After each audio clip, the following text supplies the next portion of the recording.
एक वाटी तांदूळ वापरून आपण अतिशय सॉफ्ट असा ढोकळा बनवतो आहे। इथे कुठल्याही वाटीचं प्रमाण घ्या। एक वाटी तांदूळ स्वच्छ धुवायचे आहेत। कमीत कमी 1 तास आपल्याला पाण्यामध्ये भिजत टाकायचं आहे। 1 तासाचे 2 तास झाले तरी काही हरकत नाही।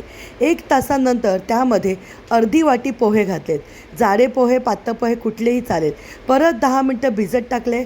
पाणी सगळं निथळून घ्यायचं आहे आणि मिक्सर जारमध्ये पाणी न घालता आपल्याला फक्त अर्धा वाटी इथे दही घालून मिक्सरला एकदम याची फाईन पेस्ट करायची आहे। लक्षात घ्या, पाणी अजिबात घालायचं नाही आहे। आता यामध्ये पाव वाटी मी रवा घातलेला आहे। चवीप्रमाणे मीठ घातले, छानपैकी मिक्स केले आणि परत 10 मिनटं झाकून ठेवले रवा फुलण्यासाठी। तिथपर्यंत आपण एका प्लेटला तेल लावून घेऊया। आता या झाकलेल्या पिठामध्ये 1 टीस्पून मी घातले खायचा इनो। प्लेटमध्ये ह्याला टाकून घेतले।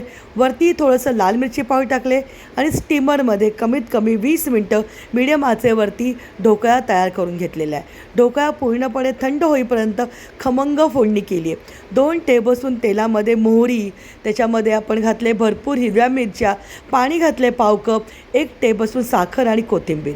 ढोकळा थंड झाल्यानंतर तो कापून घ्यायचा आहे आणि त्यावरती ही थंड झालेली फोडणी टाकायची आहे।